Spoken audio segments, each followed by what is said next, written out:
How would you like a 15% discount to my daily email, the stack of stuff, the show notes, discounts to the conference, all of that? All you need to do is text the word show to 33777. You'll get the annual subscription with a 15% discount to my daily email. You'll get the stack of stuff, the links to the show notes, discounts to the conference, and so much more. All you have to do is text the word show, SHOW, to 33777. Text show to 33777.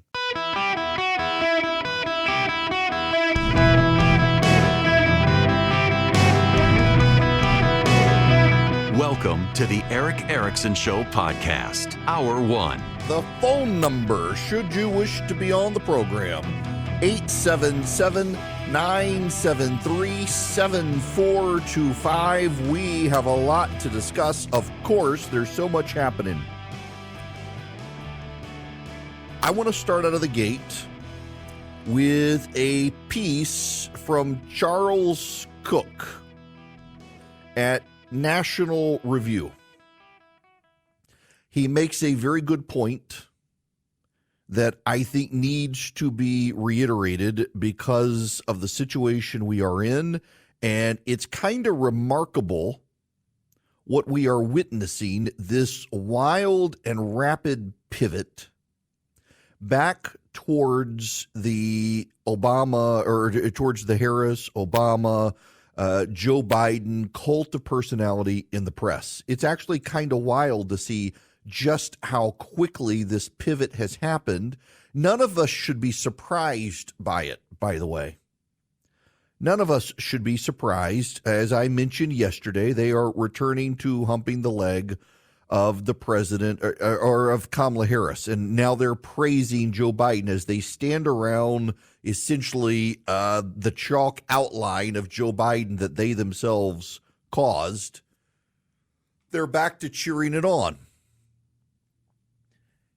It was fun having a press corps for a month, writes Charles Cook in National Review. I wonder if America's press might be willing to spare at least one of the journalists who are now trying to turn Kamala Harris into the second coming of Jesus Christ and keep him working on the continuing story of Joe Biden, who, if they hadn't forgotten, is still the serving president of the United States and will be for the next 6 months.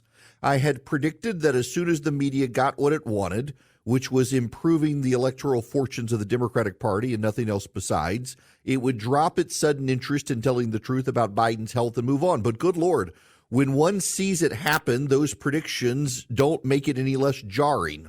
If one were to plot the last 3 months on a timeline, one would end up with an extremely long line marked Defend Joe Biden, followed by a short line marked Get Joe Biden Out because he's losing, followed by a new line marked Defend Kamala Harris. That trajectory marks many things, but none of them are journalism.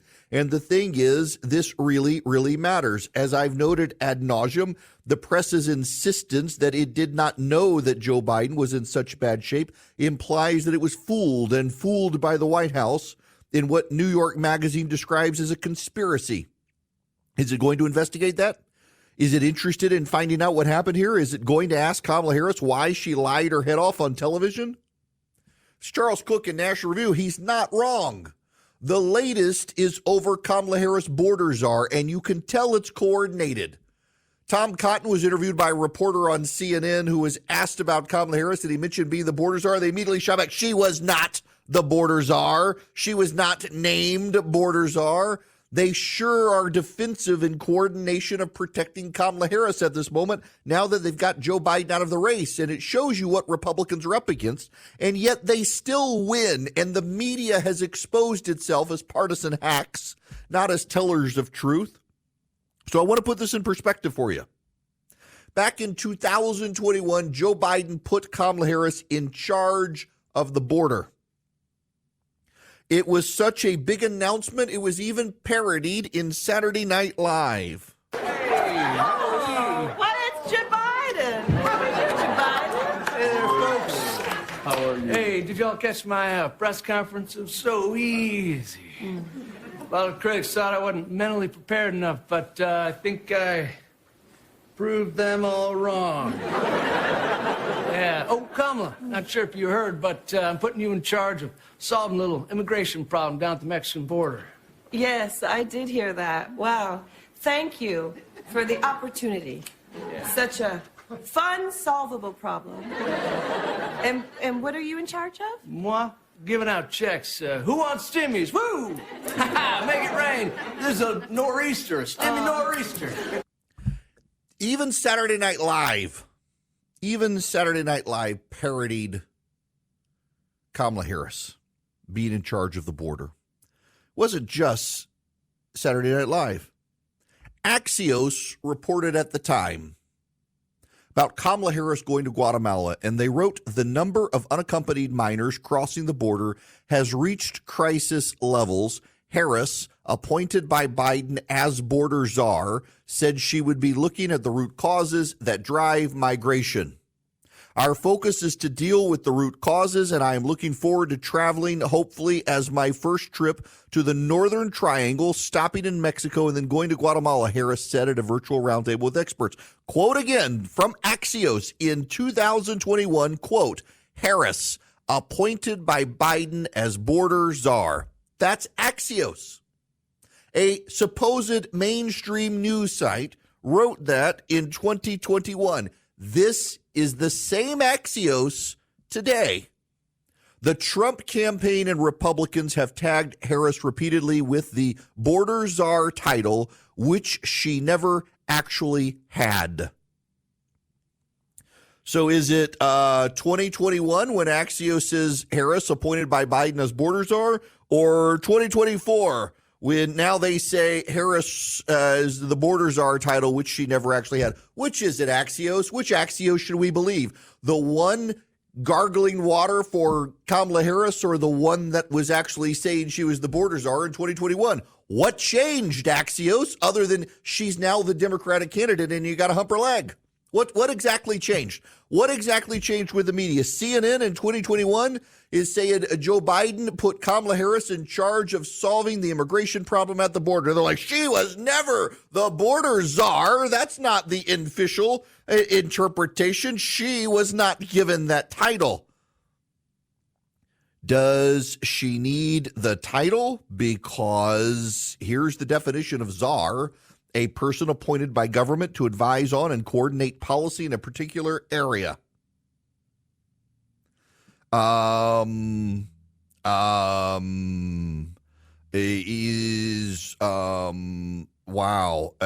Steph Kite of Axios. In March 24th, 2021, Biden puts Harris in charge of border crisis. And it's the same reporter today who says she was never called the border czar. Her own publication called Kamala Harris the border czar. It's a big enough news story that Saturday Night Live runs a skit about Joe Biden, where in 2021, you should note, they have him forgetting his lines and having to read off a note card. That's in 2021. Remember, in October of 2021, Joe Biden went to Congress to speak to a gathering of Democrats about the bipartisan infrastructure bill that was passed and to champion it. And he spent 30 minutes rambling and losing his train of thought. In October of 2021 was the last time Joe Biden ever gathered with Democrats. His White House team shielded him. And the media asked no questions. Oliver Darcy is the media reporter at CNN. He had the audacity yesterday to write a piece claiming that it's a lie that the media was covering for Joe Biden. And, of course, the Washington Post op-ed columnist said, yes, this is so true. Of course, we were asking tough questions. No, you weren't. No, you weren't. In October of 2021, Joe Biden became shielded from everyone, according to the Wall Street Journal, and no one in the press asked questions. In fact, y'all defended him. You called all the Republican videos of Joe Biden losing his train of thought and wandering around stages and getting lost and looking disoriented as cheap fakes and deep fakes. You covered for him, and now you're covering for Kamala Harris. It's not going to be a surprise if there's a bump in the polling for Kamala Harris out of the gate. In fact, the Trump campaign wrote a memo several months ago saying that Kamala Harris, if she were to enter the race, would get a bump. They've reiterated that now. There's jubilation on the Democratic side. As I pointed out to you guys weeks ago, The reason Joe Biden cratered in the polling was not so much independents as it was Democrats fleeing him, hoping to bring his poll numbers down enough that he got out of the race. It worked. Those Democrats have come back. So Kamala Harris has bumped up. But, there have been some media polls out in the last 48 hours showing a surge of Kamala Harris ahead of Trump. Maybe they're true. It's voter enthusiasm, Democratic consolidation. It's not that the polls are wrong. It's that you got to understand what's happening on the ground. Democrats are suddenly re-enthused. Wait until they get to know Kamala Harris. But there's something I think is far notable that has been left out of the conversation. Last Monday, the Biden team conducted a series of polls in a number of states to assess whether Biden should get out of the race. According to the press at the time reporting this, according to people I've talked to familiar with the polling, Biden didn't just look at his strengths against Donald Trump, but he looked at Kamala Harris's as well. That polling came back on Friday. Joe Biden over the weekend analyzed it, and Joe Biden got out of the race. Do you really truly believe if the internal Biden polling that was leaked to tell us Joe Biden is in an unrecoverable position and needed to get out, do you really think if the same polling showed Kamala Harris ahead, we would hear about it? We wouldn't hear about it? Because we haven't heard about it. What I've heard about it from the people I know who are familiar with the polling showed Kamala Harris loses to Donald Trump too. In fact, the same Biden polling shows the same thing as all the other polling, that anyone who voters believe was complicit in covering up Joe Biden's condition they don't like, that would be Kamala Harris. Now you've got the media circling the wagons around Kamala Harris in the same way they did around Joe Biden. They're defending her. The Associated Press I mentioned yesterday did the fact check on Kamala Harris being Willie Brown's side chick. Well, yes, but he was separated at the time, and everybody knew they were cheating on. They were in an affair. Yeah, that makes it better. They're doing everything they can to cover for Kamala Harris. But here's the thing: before you panic, Joe Biden was losing this race with the media protecting him. Joe Biden was losing to Donald Trump 3 months ago when the media could barely speak because their mouth was full of Joe Biden. The same thing now with Kamala Harris. The same thing now. And the internal Biden polling shows she loses to Trump. In fact, the Biden campaign didn't leak the Kamala Harris polling. What they did do is whispered to reporters who wrote stories saying the Biden team doesn't believe she can beat Donald Trump. She's too flawed. That was the story we got. It was not a coincidence in Joe Biden's letter he didn't endorse Kamala Harris. It took him 30 minutes later via tweet. But she's their nominee now. She's their nominee. The Trump campaign's got to focus. They can't take it for granted. She could win. As I've said earlier, Biden could have won. I think Biden's actually a stronger nominee than Harris. Biden could have won the race still. People do not like Donald Trump. You may like Donald Trump. The American people do not. And now the Democrats have changed their candidate. The problem is they changed their candidate to the wrong candidate, but nonetheless, they changed their face. You got to be mindful of that. You got to be mindful of that. But the fact that the media has rushed to defend Kamala Harris at the border czar issue tells you how sensitive this is. They anticipated the attack immediately and used members of the press to defend Kamala Harris, and the members of the press are willing to embarrass themselves by having claimed she's the border czar and now say, no one ever called her the border. We didn't pay no attention to what we said in 2021. It tells you this is a serious vulnerability for Kamala Harris at a time immigration remains the number one issue. She's entirely beatable, and the media doing stuff like this actually will help Donald Trump beat her. Welcome back. It's Eric Erickson here. Y'all, I met Michael Jackson last night. So I was at the Braves game that got rained out with my buddy Jim Goldman from Priority Jet. He invited me to go. They've got Delta Club seats. Boy, those are nice seats. One day I'll get some. They were nice seats. So we hung out inside. They've got a little restaurant area and met a listener named Michael Jackson. He's such a Braves fan. He has the Braves A tattooed on his forearm. and then met some other nice people. But I got to tell you, so I had two separate individuals.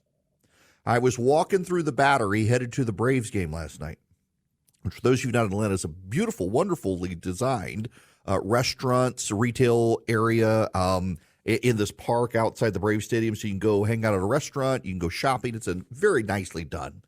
I grabbed a beer from one of the local restaurants and was walking towards the gate with the Braves, and one guy stopped me and he wanted to know why I wasn't talking about the framing of Donald Trump by the FBI and the CIA. So he thinks they've been framing Trump for the last 8 years. Just kind of dismissed it. Walked not maybe 30 steps further, and a separate man came up to me and says, I listen to you all the time, and I heard what you said about the assassination attempt on Donald Trump, but don't you actually know that it was the CIA that did it?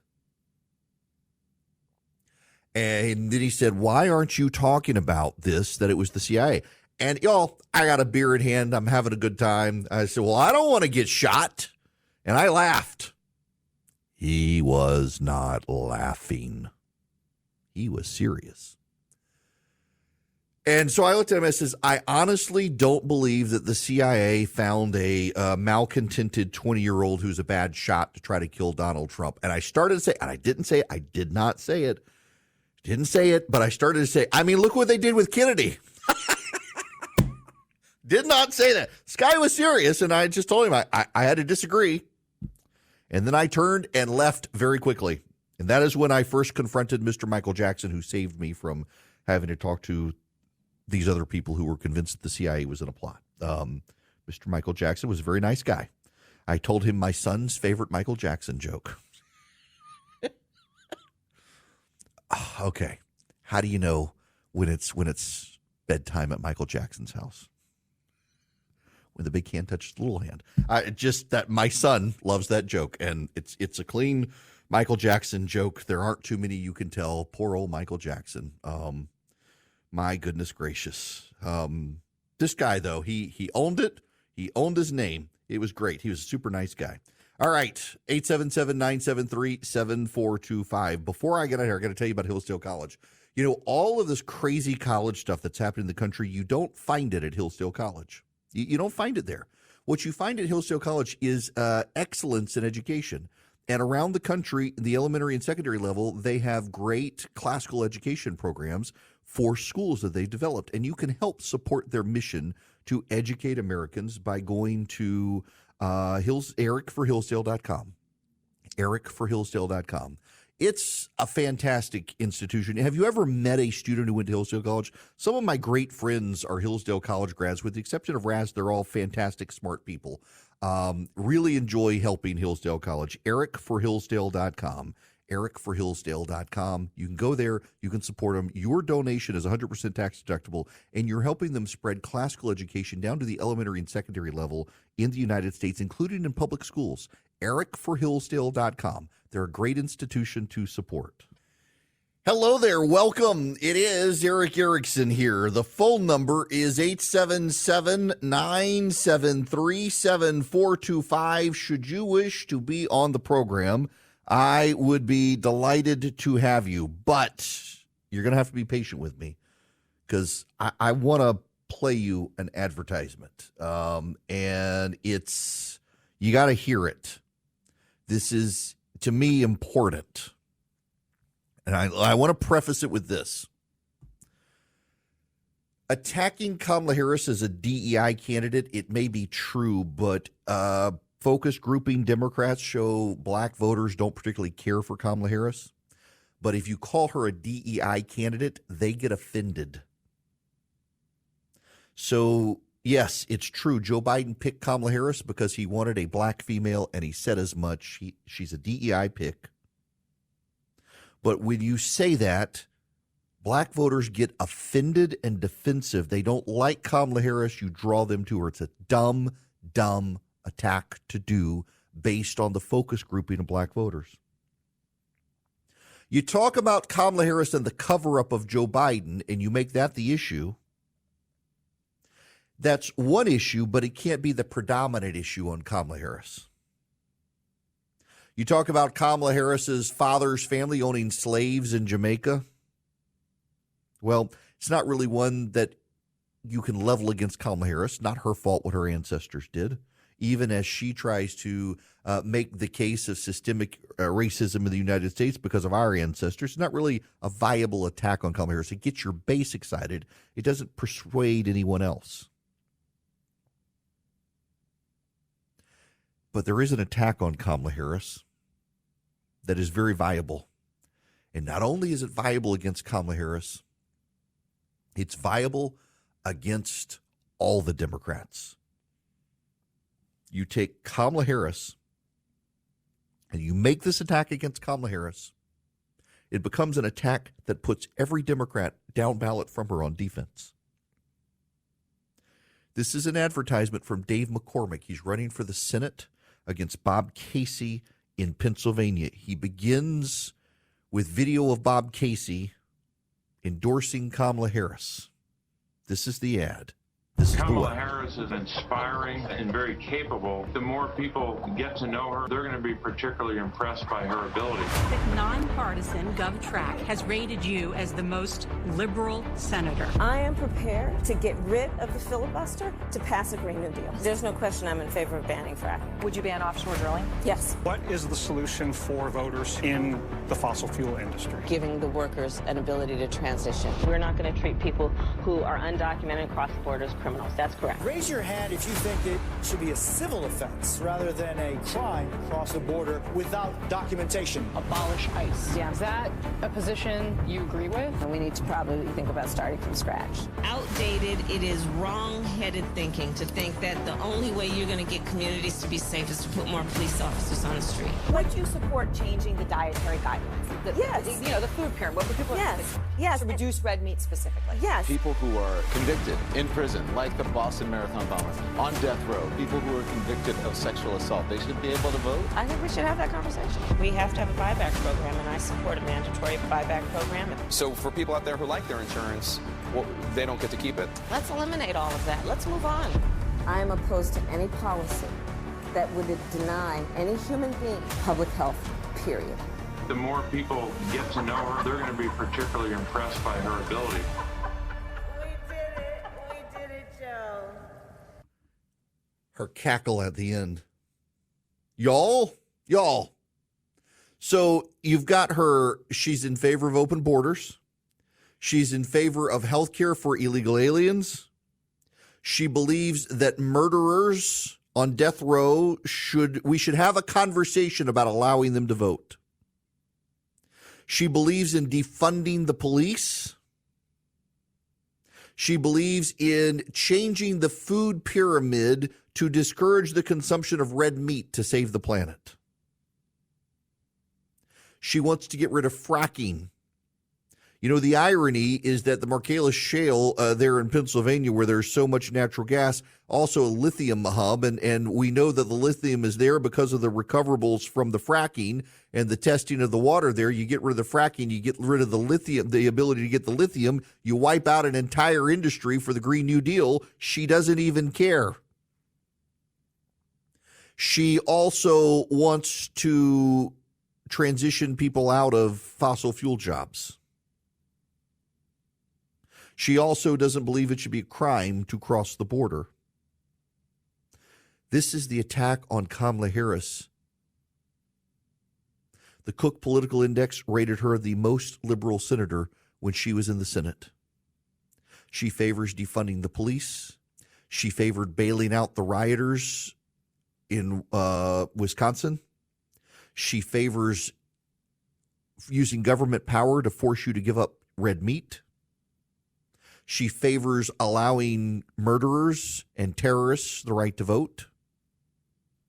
She favors government health care for illegal aliens, opening the border, decriminalizing crossing the border.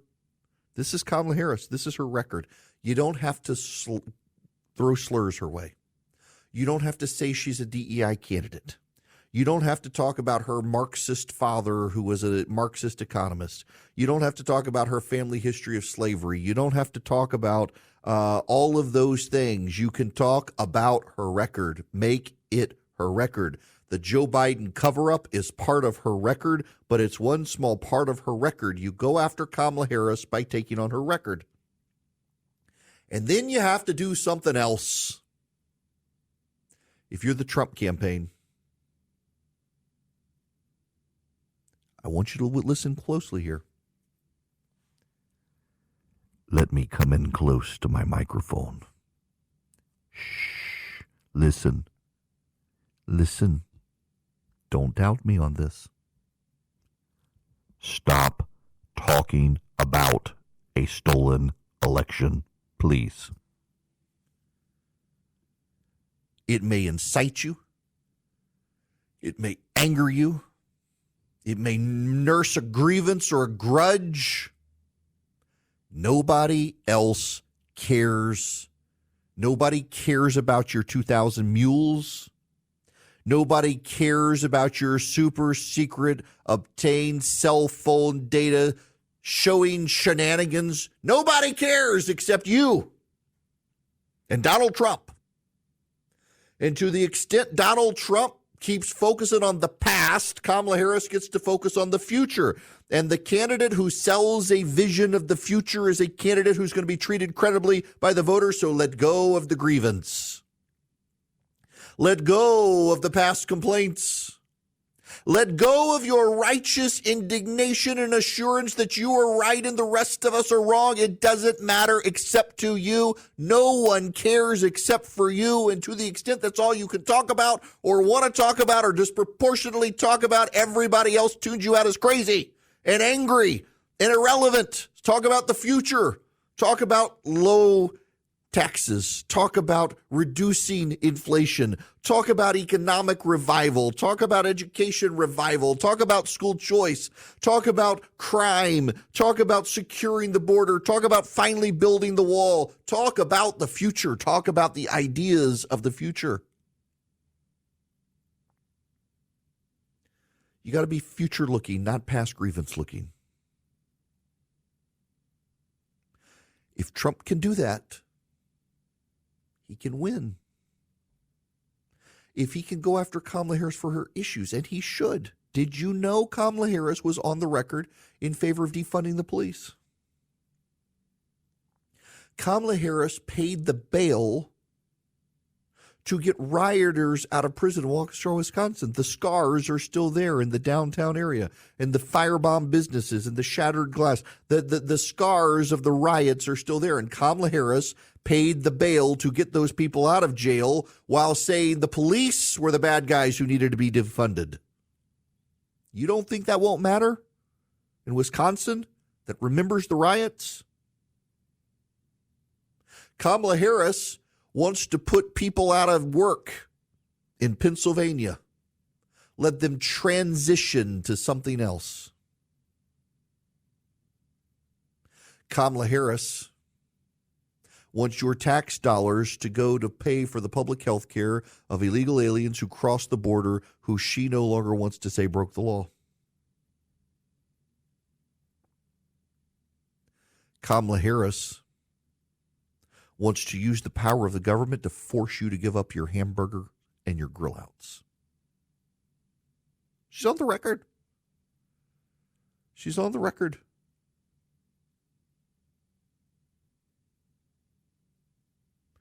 Go after her record. Go after her far-left progressivism. Go after her California values.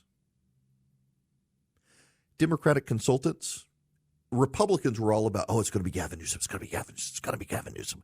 And I think I was the only conservative talk radio show host telling you it's not going to be Gavin Newsom. It's not going to be Gavin Newsom. All the conservative talk show hosts, it's going to be Gavin Newsom. All the Fox News hosts, it's going to be Gavin Newsom. It's not going to be Gavin Newsom. I knew it wasn't going to be Gavin Newsom. Do you know how I know? Because much to the chagrin of some, I maintain friendships with Democrats across the political spectrum and at the upper echelons of that party. And you know what they all told me? It can't be Gavin Newsom because we know he's too progressive. He's too far out of touch with people, and Americans don't want America to become like California. And I told y'all, if you listen to me about this stuff, You were way smarter than your friends listening to other talk radio show hosts who were telling you it was going to be Gavin Newsom, and they all did. Because that was the herd. That was the talking point of the herd on social media. Gavin Newsom wants it. Gavin Newsom's going to get it. Wasn't going to be Gavin Newsom because he's too progressive. But so is Kamala Harris. Kamala Harris has that record too. Go after her on that record. Don't be distracted by the other stuff. Go after her record. Her record is invaluable. She not only went on the record with votes, Kamala Harris also has stated all of these crazy things. And every time she speaks, she sounds like woke Marxist poetry. She's going to be unburdened by what was. We can unburden ourselves of Kamala Harris if we focus on her record. And we have a sneaking little thing working for us behind the scenes. The number of Democrats who privately think she's a weak candidate, who would rather suffer 4 more years of Donald Trump than risk her as the incumbent and preclude themselves from office until after 2032. Yeah, she's going to be undermined by her own side who don't like her. They know she's too far left. They know she's out of touch. We need to tell the American people. And right now, if you're on the Trump campaign, she's having a honeymoon. Her poll numbers are up because the Democrats have gotten united and excited. Define her now. You got all this money in the bank.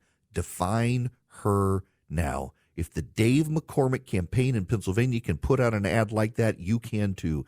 Get it out there now. Define her by her far left record before she gets the chance of a further honeymoon. Rush out there now. To do any less is malpractice. Go out there, rush, define her, expose her record, make sure the American people know this is who you want, and this woman is as culpable for inflation as Joe Biden, and this woman covered up Joe Biden. You'll win if you do it. One of the groups out there helping do these things is Americans for Prosperity. They're educating voters on where their candidates stand on the issues. They're educating Americans on the big issues, and they're educating Americans on the advance for freedom in this country. Americans for Prosperity is the largest grassroots group on the right. They're the leading grassroots group on the right. And the thing that they do is they go into the states and they educate activists on the issues and then teach them how to talk to their neighbors and talk to their elected officials to advance sound public policy. You can be a part of it. They have chapters in almost every single state, and you can be a part of your local chapter. Go to AmericansForProsperity.org. AmericansForProsperity.org. Go sign up with Americans for Prosperity. Be a part of Americans for Prosperity. Join your local chapter. You'll get educated on the issues, trained on how to talk to and be persuasive to your neighbors and your elected officials to move the needle to the right with the largest grassroots group on the right, AmericansForProsperity.org. Y'all, I got an email from a listener who is upset at me.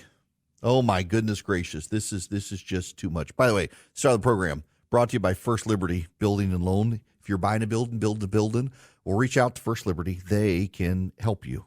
FirstLibertyGA.com. FirstLibertyGA.com.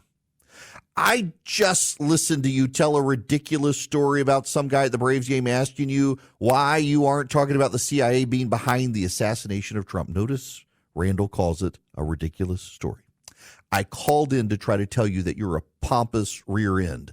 And the fact that you laughed at that guy and dismissed him and his idea on air proves that you're not only out of touch with people, but also you're arrogant, dismissive, know-it-all, and aren't doing any service to the public. What makes this incident so egregious is that when I told your call screener that I wanted to comment on that, he asked what's your comment. I told him, first of all, this is what most people believe. And the fact that he's laughing in this man's face and the screener cut me off and said, yeah, because it's ridiculous and I'm not going to put you on the air. Don't bother calling back. Do you think it's an appropriate way to talk to people who listen to your show?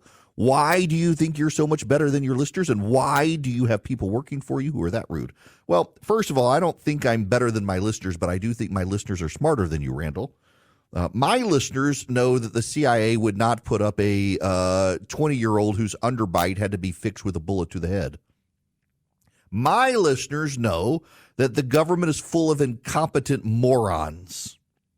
My listeners know if the CIA wanted to take out Donald Trump, they wouldn't have done it in public and made him a martyr. They could have just stuck a needle between his toes where doctors couldn't have found the injection while he slept and take him out that way. My listeners are smart listeners, Randall.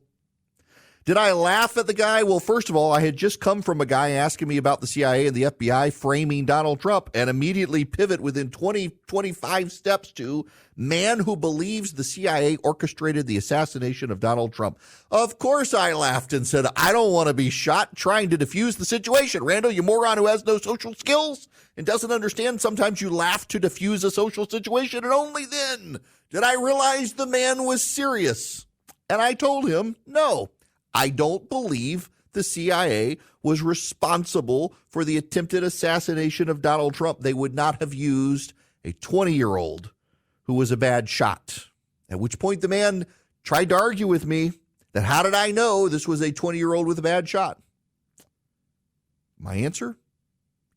He missed. Some people are unreasonable and crazy. And that Randall would be that defensive because of my handling of someone who came up to berate me in public while I was having a good time. Randall's on the crazy side. I applaud my call screener for not letting him sit on hold for 3 hours. You know, some people sit on hold for 3 hours on this program, and mainly the reason is they call in, they get argumentative with the call screener, he disconnects, they call back to argue again, and so he's like, okay, and they just sit on hold for 3 hours. You'd be amazed how that happens. Randall, you should count your lucky stars that my call screener was lovingly enough not to put you on hold for 3 hours, ensuring you never get on the program. And in 3 hours, I would be gone and would have never seen your email to be able to berate you live on air. I'm sure Randall's gone now. We have an opening for a new listener with preferably a higher IQ than Randall, who actually understands that if the CIA wanted to take out the president, I mean, look at what they did to Kennedy. They're capable. We got to move on. Bibi Netanyahu is addressing Congress today, and the anti-Semites of the Democratic Party are going out of their way to make sure they don't show up. And anti-Semites attacked his hotel, pouring bags of maggots in the Watergate Hotel to attack the Jews. No, I'm not kidding. They actually did that. I got the details when we come back.